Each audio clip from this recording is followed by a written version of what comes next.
Hey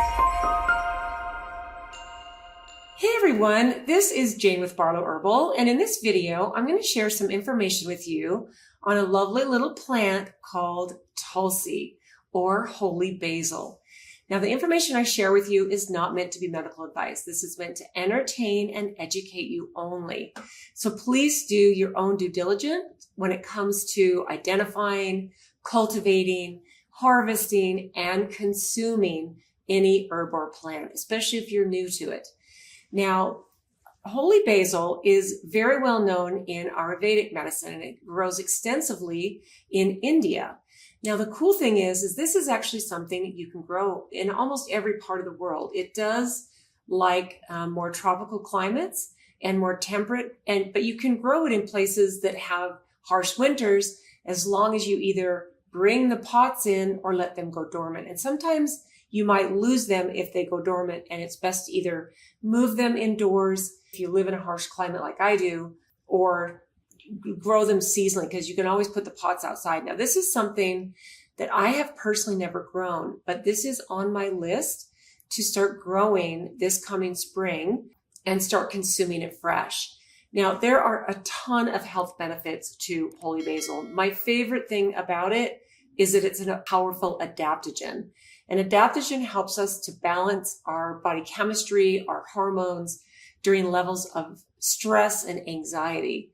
And this is what I've personally mostly used it for. But one of the things that I love about it is it's so delicious in a tea. The flavor is so amazing. In fact, even just the smell of Holy Basil can make me want to quite quickly brew up a cup of tea. So what I did is I actually pulled up a few properties that I'm going to share with you on my computer here, and I'm going to go through them because I don't want to forget them. This is just truly one of the most powerful plants that is available to us, and it's delicious and it's nutritious. So as I mentioned, it's got powerful adaptogenic properties. It means it helps the body cope with stress, both physical and mental. It balances cortisol levels, supports the adrenal glands, and improves resilience against stress-related conditions. This is one of the plants that we have in our Mood and Energy blend. In fact, it's the main one on the manufacturing boxes. It says Tulsi blend, because that is the main herb that is in the Mood and Energy blend, and for a very powerful reason. It's got antioxidant and anti-inflammatory properties. So it helps to neutralize harmful free radicals and reduce inflammation in the body. This is really beneficial when you're working on preventing chronic conditions like heart disease, arthritis, and even some cancers. It's good to keep the inflammation in our body as low or non-existent as possible. Even though, as we know, inflammation is a sign that your body is, swelling to heal, but that's not a state we want to stay in. Now, one of the things I also really love about Tulsi is its respiratory effects. So this is really good for your lungs. Here's what I wrote. Tulsi has traditionally been used to treat respiratory conditions like asthma, bronchitis, and the common cold. It has antimicrobial properties that help clear congestion, reduce cough, and relieve symptoms of respiratory infections. Like, hello, we all love our lungs. And to me, even if I stop there, that would actually be a really beautiful reason to start adding Holy Basil into your routine. In fact, in Ayurvedic medicine and in India, they actually call Tulsi the mother or the queen of herbs. They call this the queen of herbs because it's just got such powerful properties. It's also good for immune support, blood sugar regulation, heart health, mental clarity, and mood enhancement. And this is another reason why we have it in our Mood and Energy blend, is because of that. And it's also good for your digestion. You think about anytime you use fresh plants in particular, you've got digestive properties. In fact, the part of the plant you use of Holy Basil is the entire plant. And I would, with the exception of the roots, which I'm sure you could probably consume as well. But when you harvest Holy Basil fresh, they usually cut off the stalks, maybe leave some of the low leaves on there. And the stalks, the leaves, the seeds, the flowers, and the seeds live in the flowers of the Holy Basil plant.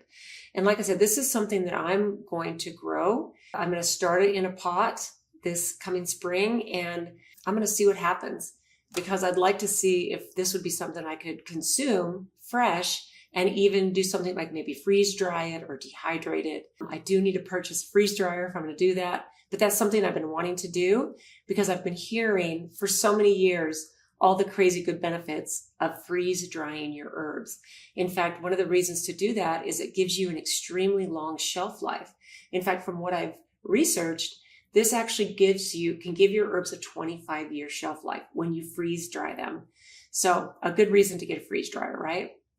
Now, like I said, some of the traditional uses are a tea. You can make Tulsi oil. You can make a Tulsi juice out of the leaves. You can make it into a powder and either encapsulate it or add it to smoothies, which is a really, really good way to consume it. And you can also make a decoction, which if you need something a little bit stronger, a decoction is something where you can even take a regular tea bag, which is, I'll put a link below for my favorite place to get Tulsi or Holy Basil tea. But when you have an infusion, that's more of a tea where you only let it steep for 4 or 5 minutes. But when you make a decoction, you actually let your herbs steep for longer, 15, 20 minutes, usually 20 minutes or more.